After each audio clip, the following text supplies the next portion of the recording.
libro de Romanos. De aquí a mitad de año, tu Biblia cuando la abres, la va a caer abierta ahí solita, el libro de Romanos. ¿Ya? Nos vamos a gastar muy bien las hojas en este libro tan importante, que es este libro tanto doctrinal como también a la defensa de nuestra fe, de nuestro evangelio. Aquí tenemos algunas personas que, porque conozco algo de su personalidad, sé que son buenas les gusta argumentar.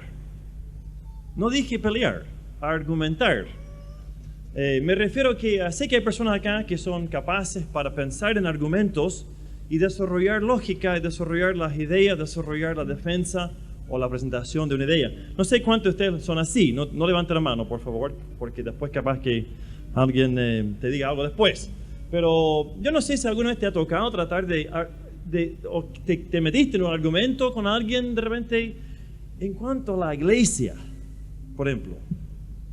Un argumento respecto a la iglesia con una persona, a lo mejor una persona religiosa, una persona que asiste, que es fiel a una iglesia. Quizás te ha pasado alguna vez. ¿Qué sucede? Bueno, es difícil tal vez tratar de argumentar en estas condiciones, ya que la persona obviamente va a pensar que tiene sus argumentos.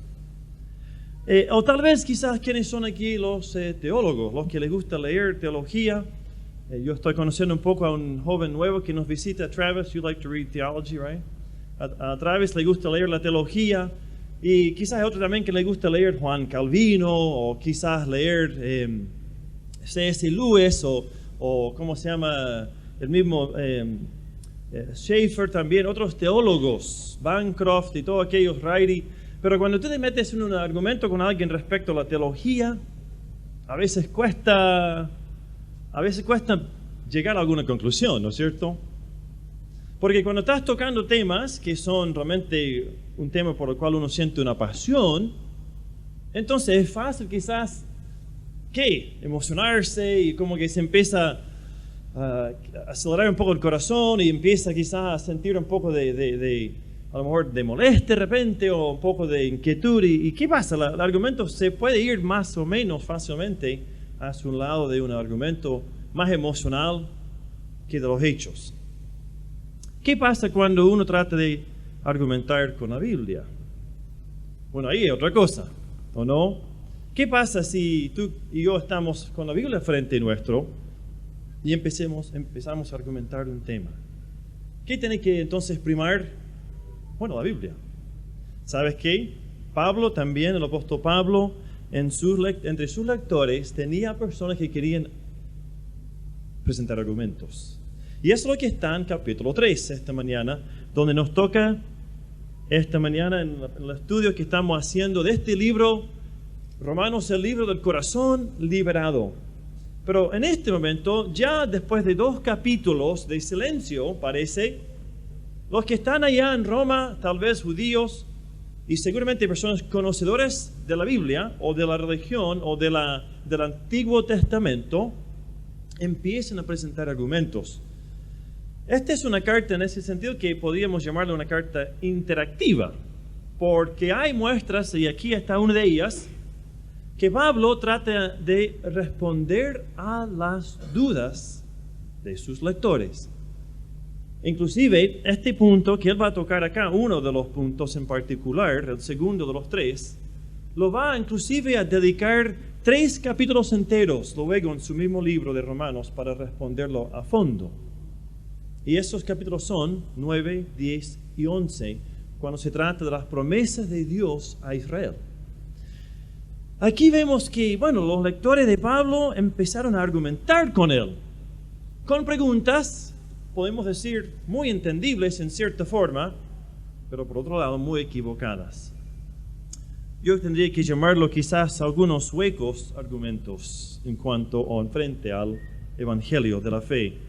¿Cuál es la reacción de un hombre cuando escucha que la salvación es por fe? Quiere decir entonces que todo lo que había hecho yo no sirve. Eso es lo que pasa. Cuando leemos capítulos 1 y 2, nos damos cuenta que ni el hombre gentil, el que no tiene la Biblia, ni el hombre moralista, el que tiene una ley en sí mismo, ni el hombre religioso, el judío, en los últimos versos del capítulo 2, ninguno de ellos tres tenía razón de decir frente a Dios, yo estoy bien como estoy. Estaban todos culpables. Y luego vamos a ver esta conclusión ya la próxima semana cuando lleguemos al verso 9 en adelante. Solamente quiero ver y tratar de responder a tres argumentos. Tres argumentos que el hombre religioso lanza a Pablo, o por lo menos Pablo cree que los va a lanzar y los anticipa y los responde en estos versos 1 al 8. Dice así en Romanos 3:1. ¿Qué ventaja tiene pues el judío? ¿O de qué aprovecha la circuncisión? Mucho, en todas maneras. Primero, ciertamente, que les ha sido confiada la palabra de Dios. ¿Qué pues? Si algunos de ellos han sido incrédulos, ¿su incredulidad habrá hecho nula la fidelidad de Dios? Ese es el primer argumento. Segundo, verso 4. De ninguna manera, antes bien sea Dios veraz, y todo hombre mentiroso, como está escrito, para que seas justificado en tus palabras y venzas cuando fueres juzgado. Ese es el segundo. Tercero, verso 5. Y si nuestra injusticia hace resaltar la justicia de Dios, ¿qué diremos? ¿Será injusto Dios que da castigo? Hablo como hombre. En ninguna manera. De otro modo, ¿cómo juzgaría Dios al mundo? Pero por si mi mentira, la verdad de Dios abundó para su gloria, ¿por qué aún soy juzgado como pecador? ¿Y por qué no decir, como se nos calumnia y como algunos cuya condenación es justa, afirma que nosotros decimos, hagamos males para que vengan bienes? Tres argumentos. Primero están versos 1 y 2, creo que dije 3, no es verso 3. 1 y 2 es el primer argumento. Verso 3 y 4 el segundo argumento. Y versos 5 al 8 el tercer argumento. ¿Cuál es el primero? Es simplemente un argumento basado en el hecho de o en la historia del pueblo de Dios. Lo que pasa es que Pablo está diciendo, bueno, ¿y su posición? ¿Qué de ser judío? ¿Recuerda qué significa la palabra judío? ¿Alguien se acuerda de dónde viene la palabra o qué significa? El domingo pasado lo mencioné. ¿Qué?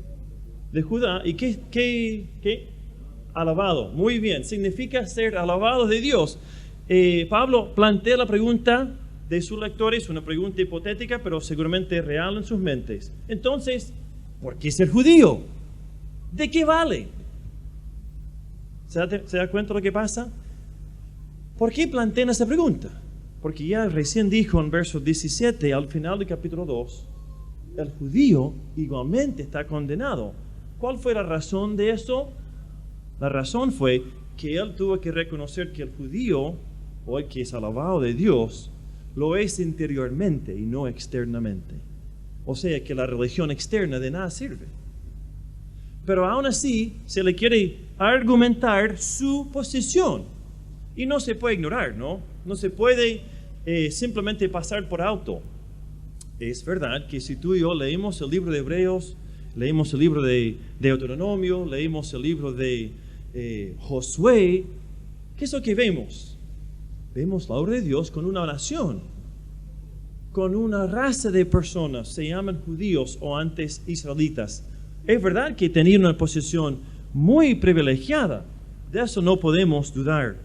Sin embargo, el judío creía que por ser simplemente descendiente de Abraham, estaba bien. Y eso fue su error. ¿Qué había de ser judío? ¿Qué aprovechaba? ¿Qué valor tenía? ¿Qué beneficio? Ninguno, solamente si pensabas en que yo soy descendiente de él. El judío conocía muy bien la razón de la elección de Dios. Leímos hoy, hermano Patricio nos leyó en Deuteronomio capítulo 4, una razón de la elección de la selección de Dios por este pueblo. Dice en Deuteronomio 4:1, ahora pues, oh Israel, oye los estatutos y decretos que yo os enseño, para que los ejecutéis y viváis y entréis y poseáis la tierra que Jehová Dios de vuestros padres os da.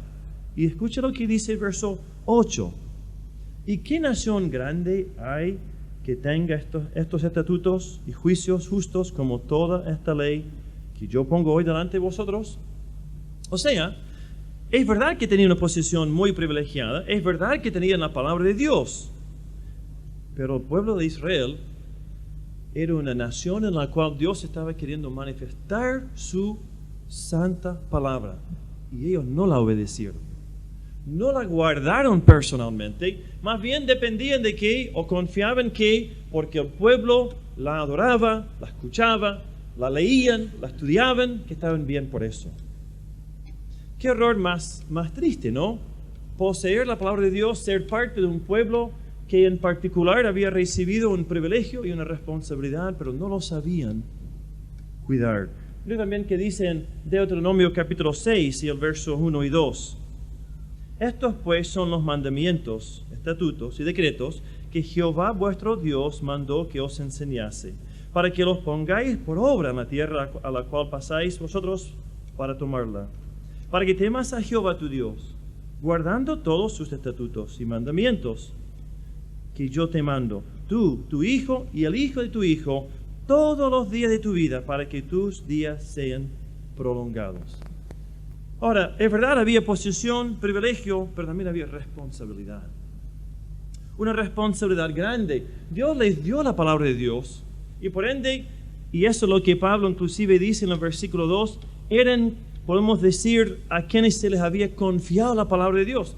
Eran los guardias, los protectores de la palabra de Dios. Es verdad que tenían un gran privilegio. Sin embargo, no cumplieron su responsabilidad, su parte, por decir, del arreglo, en simplemente llevar a cabo esos estatutos. Entonces, el argumento del judío en este caso, más bien, hacía ver que él era culpable de no cumplir la palabra de Dios. Hay un ejemplo interesante de eso en la historia. Deje su dedo o un marcador en Romanos, porque volveremos luego. Pero vaya conmigo al segundo libro de Crónicas. No vamos a leer toda la historia, pero tal vez te acuerdes de esta historia. Segundo libro de Crónicas, capítulo 34. Interesantemente, no siempre eran tan cuidadosos con la Biblia. ¿Por qué? Porque encontramos que en este capítulo, después de años y años de tener la palabra de Dios, que esa palabra de Dios la habían dejado por allí, debajo de algunas cosas escondidas. Dice que los rollos lo dejaron ahí, simplemente parece tapados con algo. Porque vemos en verso 8 de 2 de Crónicas 34 lo siguiente. A los 18 años de su reinado, hablando de Josías, el rey niño, porque subió a los 8 años, a los 18 años, o sea, 10 años que comenzó su reinado, después de haber limpiado la tierra y la casa, envió a Safán, hijo de Azalía, a Maasías, gobernador de la ciudad, y a Joa, hijo de Joacás, canciller, para que reparasen la casa de Jehová su Dios. Vinieron estos al sumo sacerdote Hilquías y dieron el dinero que había sido traído a la casa de Jehová, que los levitas que guardaban la puerta habían recogido de la mano de Manasés y de Efraín y de todo el remanente de Israel y de todo Judá y Benjamín y de los habitantes de Jerusalén. Entonces, ¿qué pasa? Aquí vemos que están reconstruyendo la casa de Dios. ¿Por qué? Porque la habían descuidado. Estaba en desreparación, estaba sucia, estaba decayendo, estaba en malas condiciones. Levantan un impuesto, una especie de costo, de cuota obligatoria, la reúnen y la llevan a estos hombres para entregarlas y que hagan el trabajo. Bueno, un poco más abajo encontramos lo siguiente. Dice así, en el versículo, verso 15. Y dando cuenta Hilquías, dijo al escriba Safán, yo he hallado el libro de la ley en la casa de Jehová. Y dio Hilquías el libro a Safán. Y Safán lo llevó al rey y le contó el asunto diciendo, tus siervos han cumplido todo lo que les fue encomendado. ¿Qué pasó? Encontraron el libro de la Biblia, el rollo, los rollos en los cuales estaba escrito la Biblia, por ahí perdidos. Y este es un ejemplo histórico, así como pasó personalmente con muchos de los judíos. No tomaron en serio su responsabilidad particular de guardar la palabra de Dios, de tomar en serio el buscar a Dios de todo corazón, como nos dijo Moisés al pueblo de Israel, y de seguirlo, de poner por obra lo que habían aprendido y lo que habían escuchado. Escucha este ejemplo del libro de Amós, si quieres puedes buscarlo. Amós capítulo 3 y el versículo 2. A vosotros solamente he conocido de todas las familias de la tierra. Dios hablando a Israel. ¿Por qué dice que solamente a ellos conocía? Porque no había visto Dios que habían babilonios y egipcios y asirios. No, claro que los conocía en el sentido de saber de su pueblo. Pero nos dice, solo a vosotros he conocido en términos de íntima relación de fe, de padre a hijo, de rey a pueblo. Y dice, por tanto os castigaré por todas vuestras rebeliones o maldades. Olvidaron de que por el hecho de poseer la palabra de Dios, Dios les haría responsable de ella. Ese argumento entonces, volviendo a Romanos 3, ¿y qué aprovecha ser judío? Mire, ellos tenían la palabra de Dios. Pablo les hace ver algo. Sin embargo, la tenían, pero no la creían. Versículo 3. Porque luego pregunta, ¿y entonces si algunos no la han creído? Si algunos han sido incrédulos, ¿qué pasa con ellos?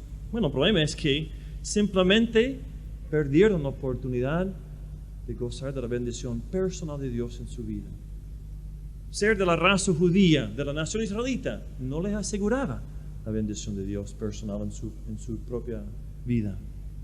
Este mismo hecho es una posibilidad inclusive que nos a veces anda amenazando entre la iglesia, ¿sabías? Personas que son, por ejemplo, hijos de papás creyentes o nietos de o bisnietos, quizás pueden olvidar cómo era cuando no tenían la palabra de Dios, cuando no conocían a Cristo. Quizás en nuestra iglesia somos pocos los que seamos realmente una segunda o tercera o cuarta generación de creyentes. Los hay, sí, yo sé que los hay, pero seremos menos. Cada vez que una persona conoce a Cristo, gozamos que alguien encontró la verdad, ¿no? Pero ¿sabes qué? En la iglesia también existen tendencias peligrosas que si no nos cuidamos también podemos caer en ese pecado del pueblo de Israel. Tendencias como, por ejemplo, enfatizar las preferencias personales por encima de la Biblia. Total, con la tradición a veces es más cómodo hacer eso, ¿no? Siempre nos gustó hacerlo así, por ende tiene que ser así. ¿Y la Biblia? O por ejemplo, como creyentes quizás saber mucho de la Biblia y por ende estar poco dispuestos a dedicar tiempo meditando en ella. Quizás sabemos qué dice, pero aún no la practicamos. También podemos caer en esta trampa. Como pueblo de Dios, hoy Dios también a veces nos tiene que desafiar. ¿Por qué? Porque otra tendencia, otro peligro es simplemente descansar en los laureles, ¿no? Ya logramos lo que queríamos, estamos bien, yo ya logré lo que quería, ya estudié tal cosa, ya leí tal libro, ya leí la Biblia de tapa a tapa. Me acuerdo que una vez una persona me dijo eso, yo ya leí la Biblia, de Génesis a Apocalipsis. Una vez era suficiente para mí, dijo. Yo dije, mira, tendrá una capacidad mayor que yo la he leído no sé cuántas veces, por lo menos 7. Y todavía me falta mucho conocerla y disfrutar de ella. No seamos creyentes que nos aferremos a los logros pasados, ¿no? En vez de seguir caminando. Tenemos un privilegio que tenemos que usar la palabra de Dios. Y otro peligro, inclusive es dar lealtad a personas antes de la misma palabra de Cristo. ¿Por qué crees que hay tantos grupos que se levantan siguiendo a hombres hoy en día? Porque a la gente le es más fácil escuchar a alguien y dejar que él se lo diga todo. En vez de que uno dedique tiempo para estudiar y gozar y también dejar que la palabra de Dios nos corrija y nos enseñe y nos haga responsables del gran privilegio que tenemos. Tenemos también un privilegio, pero debemos escuchar la advertencia del libro de Hebreos, lo cual dice en Hebreos 10, verso 26, porque si pecáramos voluntariamente después de haber recibido el conocimiento de la verdad, ya no queda más sacrificio por los pecados. Verso 27, Hebreos 10. Sino una horrenda expectación de juicio y de hervor de fuego que ha de devorar a los adversarios. El que viola la ley de Moisés por el testimonio de 2 o 3 testigos muere irremisiblemente, citando una ley antigua testamentaria. Verso 29. ¿Cuánto mayor castigo pensáis que merecerá el que pisoteare al Hijo de Dios y tuviere por inmunda la sangre del pacto en la cual fue santificado e hiciere afrenta al Espíritu de gracia? El que una vez gozó de la palabra de Dios y ahora la encuentra como pan añejo, tenga cuidado. El que una vez gozó de la presencia, del poder de Dios en su vida y ahora está aburrido con toda la rutina cristiana, tenga cuidado. Necesitamos mantenernos siempre con los oídos abiertos, siempre alertos, siempre dispuestos, siempre responsables de la palabra de Dios. Recuerda, las generaciones que nos sigan, su conocimiento de la palabra de Dios en parte dependerá de nosotros. Alguien ha dicho una vez que la iglesia está a una sola generación de desaparecer. ¿Has pensado eso alguna vez? Está a una sola generación de desaparecer. Si nosotros no traspasamos a otra generación la palabra de Dios, ella muere con nosotros. Ahora, yo creo que ella es sobrenatural y eterna, pero su influencia puede quedar aquí con uno y no se traspasa a otras personas. No seamos como Israel, ¿no? No seamos insensibles a la responsabilidad. Ahora, ese era un argumento. Bueno, somos pueblo de Dios, estamos bien. Tiene que haber algún beneficio por ser judío. Dice Pablo, de nada sirve si no eres judío de corazón. Pero ¿qué más? Volviendo a Romanos 3, hay otro argumento. Quizás este es un argumento un poco más, si podemos llamarlo, teológico. Hablando de argumentos teológicos, hay otro argumento más. El primero fue un argumento respecto al pueblo de Dios. Este es un argumento a base de las promesas de Dios. Las promesas de Dios. Romanos 3. ¿Qué pues si algunos de ellos han sido incrédulos? ¿Su incredulidad habrá hecho nula la fidelidad de Dios? Está haciendo referencia a qué cosa? Promesas hechas por Dios. Promesas como, por ejemplo, hechas allá en ¿cómo se llama? Ur de los Caldeos a Abraham, cuando dijo, yo te haré una gran nación, te bendeciré y te multiplicaré. ¿La cumplió? Sí, la cumplió. ¿Pero tiene la tierra que le prometió Dios a Israel? No tiene ni una cuarta parte hoy en día. Ni los días de los romanos tampoco, porque habían sido invadidos. No tenían aún el cumplimiento de las promesas de Dios. Y Pablo dice, bueno, quizás algunos de ustedes piensen, ¿viste? Porque ellos no creyeron la palabra de Dios, las promesas de Dios no se cumplen. ¿Has pensado eso alguna vez? ¿O has tratado de entender el movimiento, el desarrollo, el desenvolver del pueblo de Israel? Cuesta a veces, ¿no?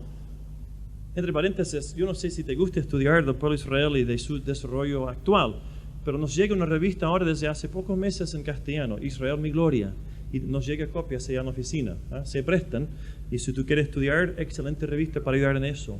A mí me encanta leerlo porque son tanto hechos modernos como también puntos y principios bíblicos aplicados.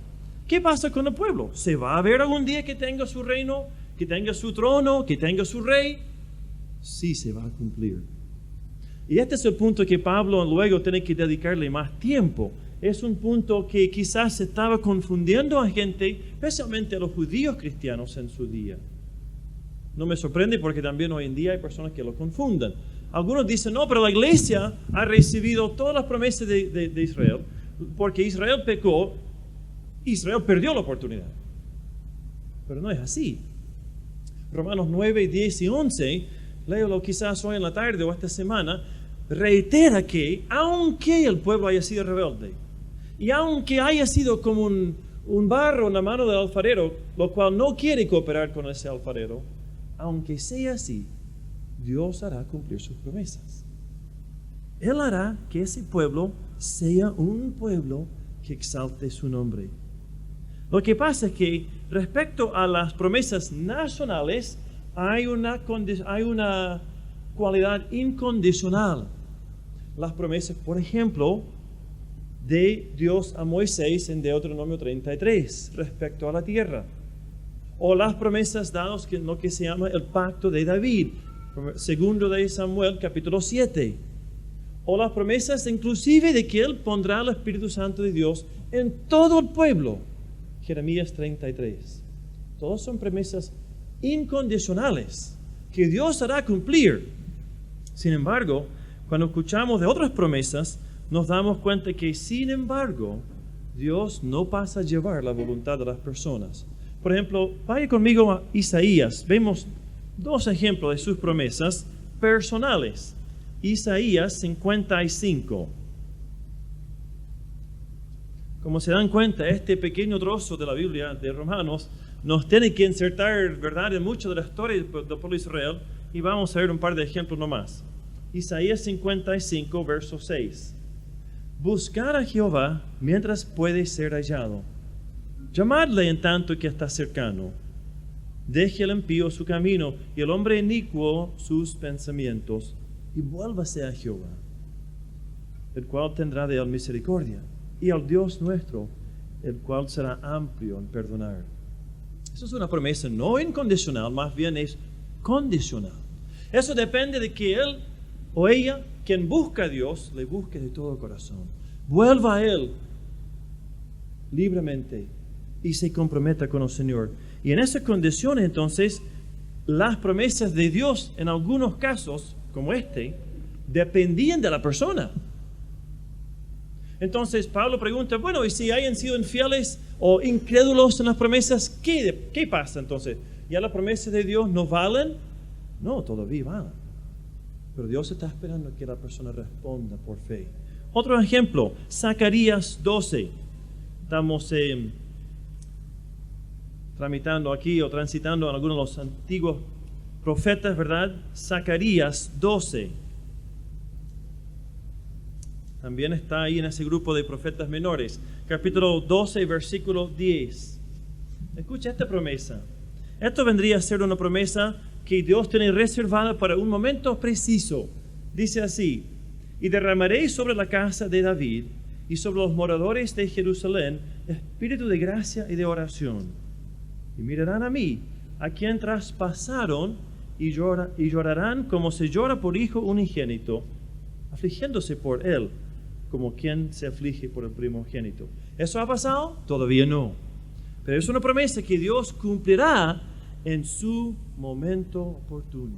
Todo el pueblo de Israel será, ¿qué? Regenerado, convertido, salvo. En verdad, las promesas de Dios sí van a cumplirse. Y las promesas comprueban la fidelidad de Dios. Y otro punto respecto a ello, volviendo a Romanos 3, está esta cita, que quizás, no sé si lo escucharon, hay una cita aquí de Salmos 51. ¿Quién escribió Salmos 51? ¿Alguien se acuerda? David. ¿Y en qué momento de su vida lo escribió? ¿O qué había pasado en la vida de David? Bueno, había pecado con Betsabé. Fue probablemente uno de sus momentos más bajos en toda su carrera como rey y siervo de Dios.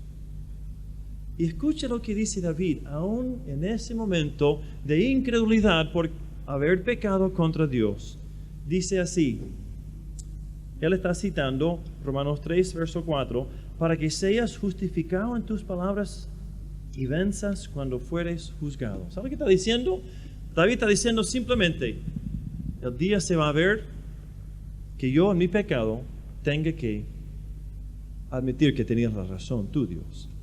O sea, está diciendo, yo me doy cuenta, no puedo yo pasar a llevar tus promesas, no puedo ignorarme de tus promesas, de tu palabra, de tu justicia, y creer que por el hecho de ignorarlo, tú no vas a hacer cumplir tu palabra. Es como tratar de decir, solamente porque yo no sabía que hay un disco pare ahí, no soy responsable de él. ¿Será verdad? Inténtalo alguna vez con el auto. Vas a llevar un disco pare, aparte quizás correr riesgo de un choque, te van a pasar un parte. La ignorancia de las leyes no nos hace menos responsables de ellas.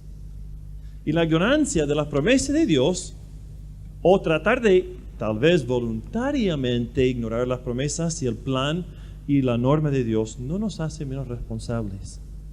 Es muy notorio que Pablo Es fuerte cuando dice acá en verso 4, de ninguna manera. O sea, ¿qué? ¿Que Dios será encontrado infiel a su palabra? De ninguna manera. Es la frase más fuerte en el griego que se puede encontrar. Significa, jamás será así, jamás se le ocurre. No puede ser así, dice Pablo. Es imposible. El apóstol no está mezclando palabras. Dios siempre será hallado fiel. Y su palabra también.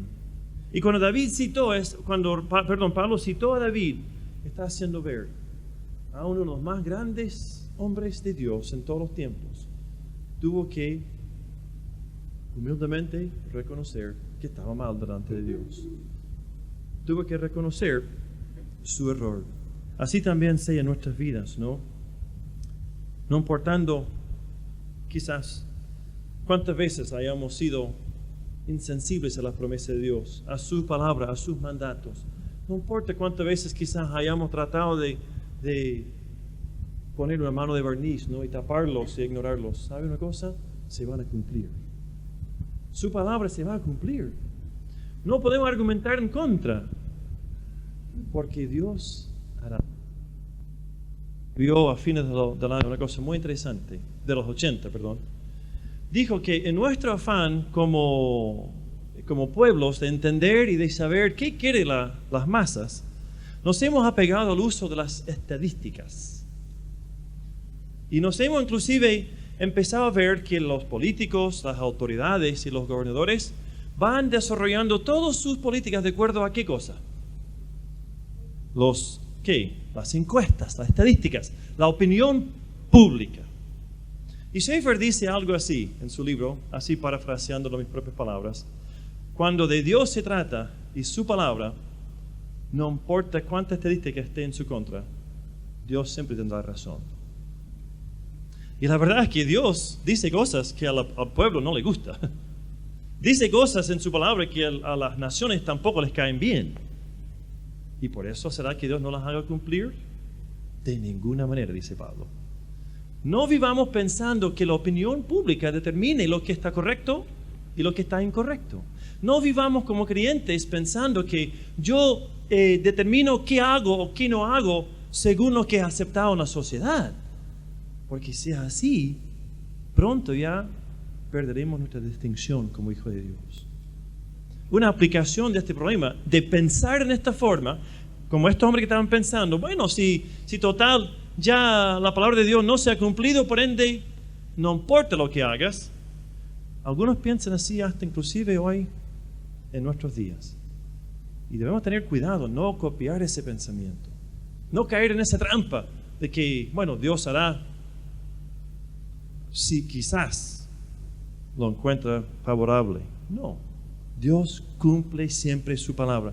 Antes bien sea Dios veraz, y todos los demás hombres serán entonces encontrados mentirosos.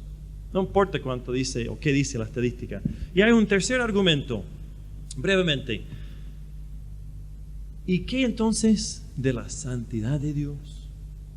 Lo que pasa es que el que estaba leyendo la carta de Pablo aquí a los romanos podía decir, pero si por la fe y tan sencillamente la fe puedo ser perdonado, entonces ¿para qué vivir una vida santa?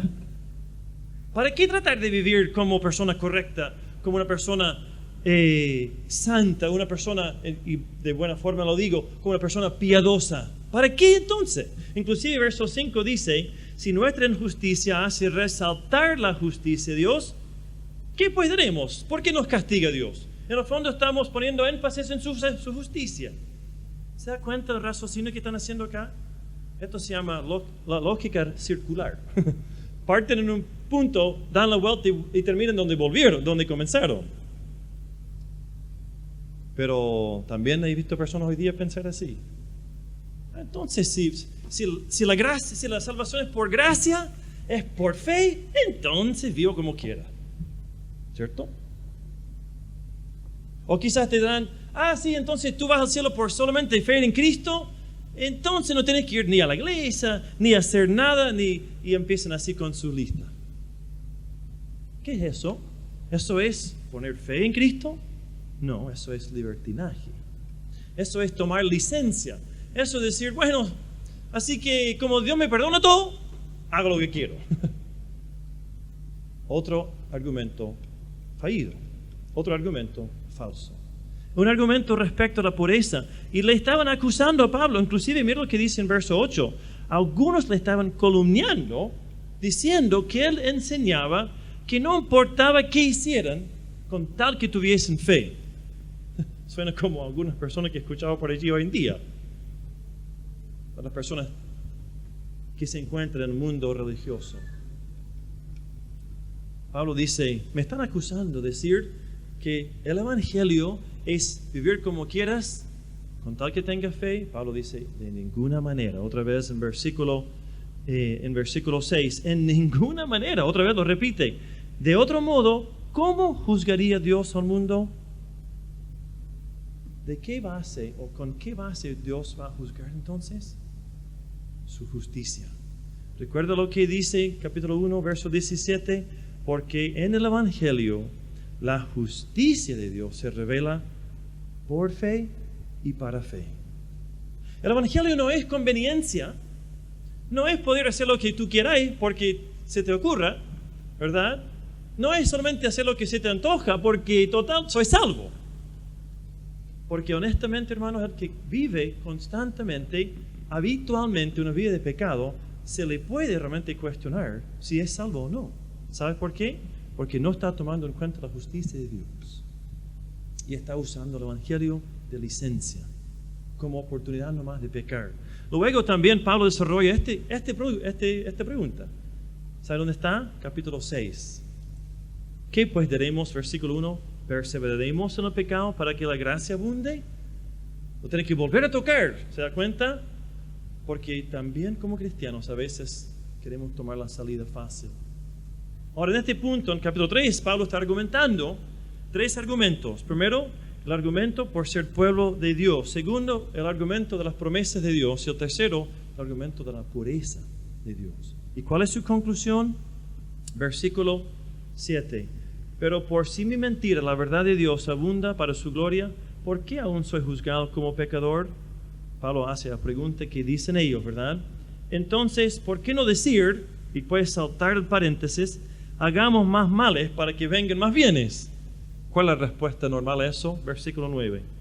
¿Qué pues? ¿Somos mejores nosotros que ellos? En ninguna manera. Pues ya hemos acusado a judíos y a gentiles que todos están bajo pecado. Esa es la conclusión. No puedes usar el evangelio para excusar tu pecado. Igual el castigo de Dios será emitido. Ninguna cantidad de acomodarse mentalmente a la situación será suficiente. Ninguna manera, ningún intento de acomodar la palabra de Dios o sus promesas o su justicia a mis preferencias será aceptado delante de Dios. Todas estas preguntas, las 3, yo creo que más bien a lo mejor las vemos medio como para otras personas. Y yo creo que mayormente son personas religiosas las que no quieren aceptar a Cristo. Solamente que también tomemos en cuenta, nuestro corazón es perverso. Dice Jeremías 17:9, ¿quién no entenderá que nuestro corazón no caiga en estas mismas trampas, hermano? Porque los 3 argumentos son falsos, son huecos, son inútiles. Dios será juez, Dios cumplirá su promesa y Dios está eligiendo y llamando a un pueblo nuevo hoy en día, que se llama la iglesia. ¿Cómo terminar entonces este pasaje? Bueno, brevemente y sencillamente, ¿cuáles son las respuestas a los argumentos de los hombres de Dios? Una respuesta cortita. Primero, Dios es siempre verdadero. ¿Qué seguridad nos da, no? No depende de la estadística. Yo a veces siento pena por los presidentes y los políticos que tratan de medir su respuesta por lo que dicen las encuestas, ¿no? Porque si te quieren tratar de agradar a todos, nunca lo van a hacer. Bueno, si tú y yo nos aferramos a la verdad de Dios, con eso basta. La verdad de Dios siempre será verdad, aunque todo hombre sea hallado mentiroso. Segundo, la verdad de Dios es nuestra seguridad. Nos da seguridad, nos da protección. Es verdad que Dios es justo y que como juez emitirá su juicio. Pero si tu fe está en Cristo y si tú estás viviendo por Cristo, estás protegido por Él. Nos dice más adelante en este libro que el justo llevó los pecados de los injustos. Y así como que el pecado entró por un solo hombre, dice en Romanos 5:21, así también la salvación entró por una sola persona, Jesucristo. Él es nuestra seguridad. En Él podemos estar seguros y estar protegidos de mentiras, de argumentos falsos y sobre todo pecado. Y por último, por ende, debemos conocer su palabra. Como dijo Pablo a los Gálatas en capítulo 3, no sean engañados, hermanos, con argumentos huecos y sutiles. No seamos engañados con ideas, si puedo usar la palabra, nueva era. Hay un nuevo mundo, el hombre se está evolucionando, llegar a la perfección. Mentira. El hombre va cada vez peor, descendiendo una espiral lejos de Dios. Es verdad que disfrutamos tecnología, comodidad, muchos privilegios que antes nuestros antepasados no tenían. Pero internamente el hombre sigue siendo el mismo. Entonces debemos vivir conforme a esta palabra, a la palabra de Dios. Porque Pablo nos hace ver todos esos argumentos de nada sirven. La palabra de Dios siempre es verdadera. Oramos. Señor, te damos gracias esta mañana por este breve tiempo de preguntas y respuestas, Señor.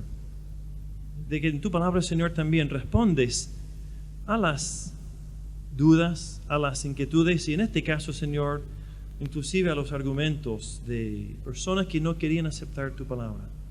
Gracias, Señor, por aclarar también en nuestra mente, en nuestro corazón, que tu palabra siempre es fiel, siempre es segura. Gracias te doy, Señor, por ella. Gracias que nos has puesto en nuestras manos este gran tesoro. Oh Padre, que esta semana la evaluemos mejor, la apreciemos mejor, la usemos más tiempo, la disfrutemos con más calma. Señor, que el mundo y el ajetreo y los deberes y el trabajo no nos robe del privilegio más grande que tenemos de disfrutar de tu palabra. Oh Señor, bendice a mis hermanos, a nosotros, fortalécenos por tu palabra, porque Señor, a través de tu palabra viene una fe que crece día a día. En el nombre de Cristo te lo pido. Amén.